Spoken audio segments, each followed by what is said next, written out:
Gaslighting.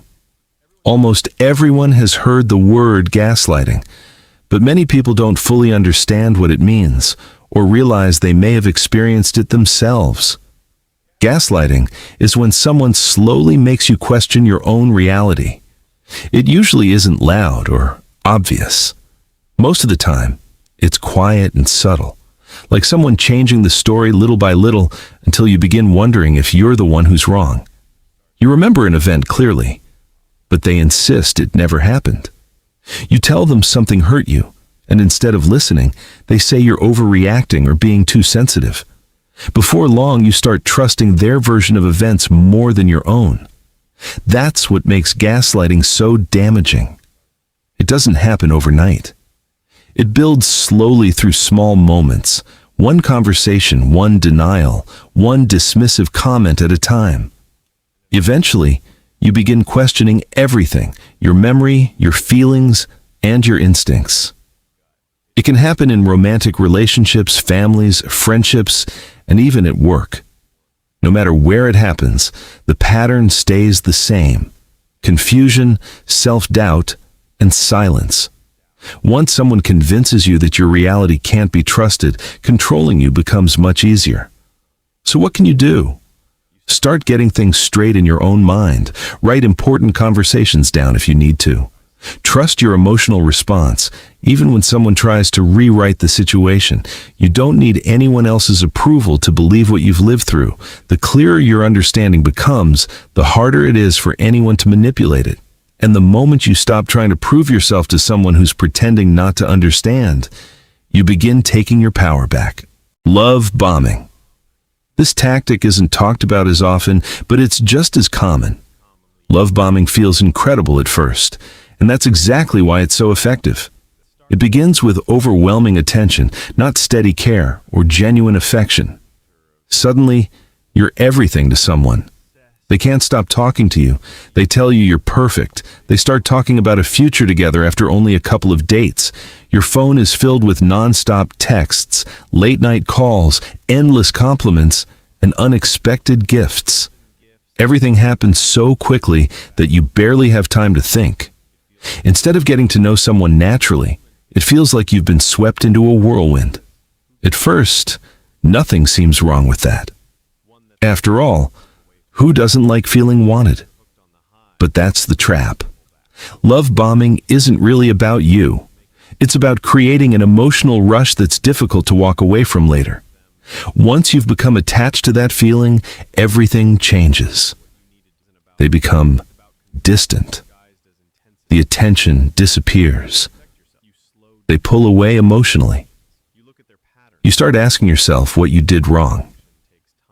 You blame yourself and chase the version of them who showered you with affection in the beginning. The problem is, that version was never real. It was only there to draw you in. This is emotional control disguised as romance.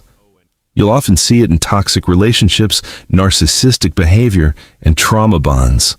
Love bombing isn't love at all. It's control hiding behind flattery and overwhelming attention. So how do you protect yourself? Slow everything down. Ask questions. Pay attention to actions instead of promises. Healthy relationships grow over time through honesty and trust. They don't need to move at full speed. If someone is trying to build a lifelong commitment before real trust even exists, you're probably watching a performance instead of experiencing love. You don't owe anyone applause for it. Guilt tripping. Guilt tripping is one of the easiest and most common ways people try to influence your decisions. The difficult part is that it rarely looks like manipulation. It usually isn't loud or aggressive. Instead, it's a heavy sigh, a long pause, or a quiet comment like, "After everything I've done for you." They never directly demand anything, but somehow you immediately feel guilty. You start thinking you've disappointed them. Saying no suddenly feels selfish, uncaring, or ungrateful. That's exactly how guilt tripping works. It's not about something you've actually done wrong. It's about making you feel responsible for an invisible failure, even when you're simply protecting your own boundaries or making the best decision for yourself. It turns kindness into something you supposedly owe. Every favor becomes a debt you're expected to repay. The hardest part is that it often works, especially if you're naturally empathetic. You feel their disappointment, the awkward silence, or the emotional tension. Before long, you're apologizing for something you never did or agreeing to something you never wanted in the first place.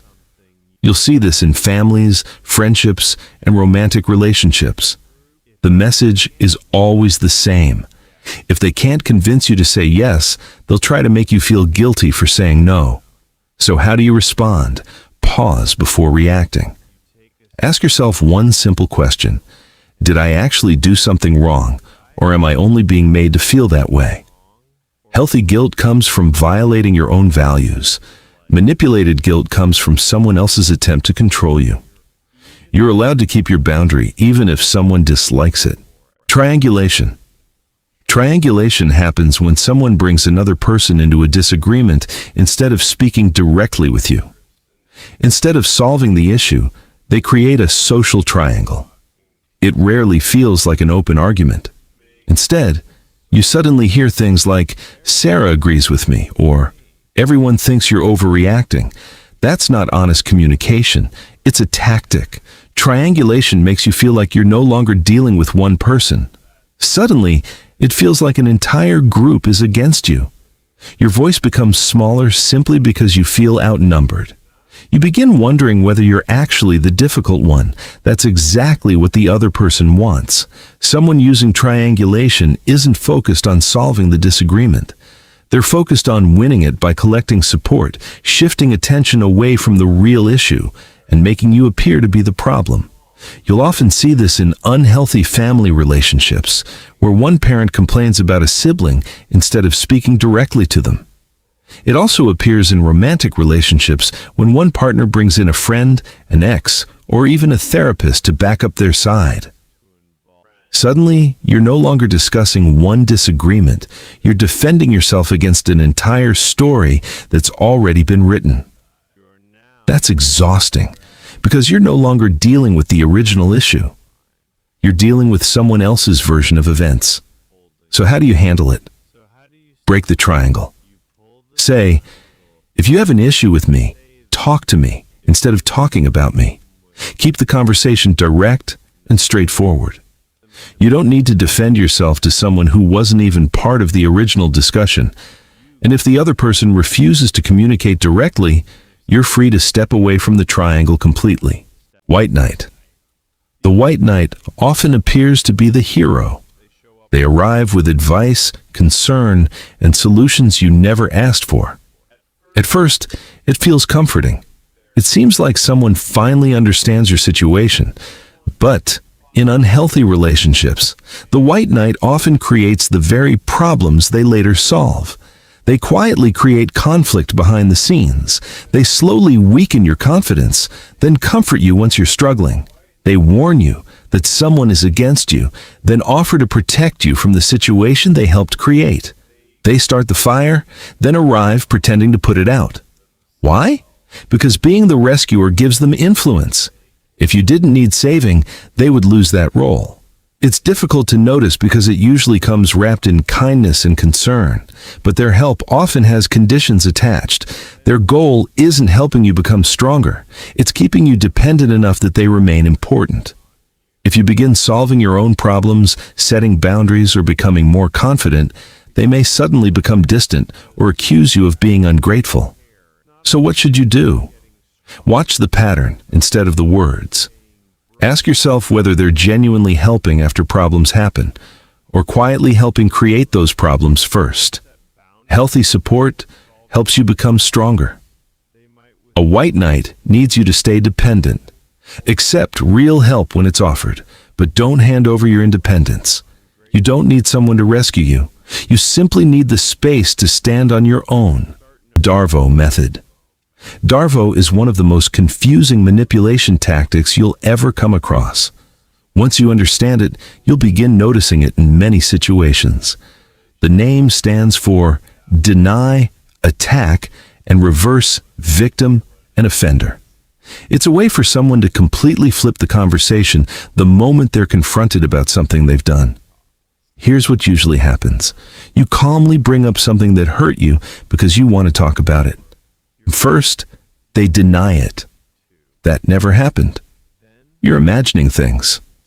You're making a big deal out of nothing. Next, they attack you. Instead of discussing their behavior, they criticize your tone, your timing, or something from your past. Suddenly, the conversation isn't about what they did anymore. It's about you. Then comes the final step. They make themselves the victim.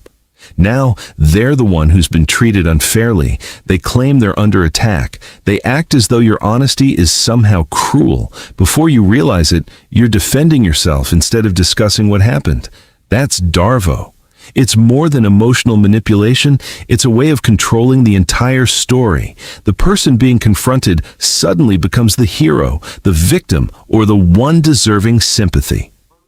If you're on the receiving end, you'll probably feel confused, guilty, or embarrassed for speaking up at all. You may even start questioning whether you handled the conversation the wrong way. So what should you do? Don't get pulled into the distraction. If the discussion suddenly becomes focused on their pain instead of the original issue, pause. Bring the conversation back to the facts. Calmly say, "I'm willing to discuss this, but I don't want the original issue to get lost." DARVO depends on confusion. It loses its effect when you stay focused. Holding someone accountable isn't an attack, and speaking the truth isn't an act of cruelty.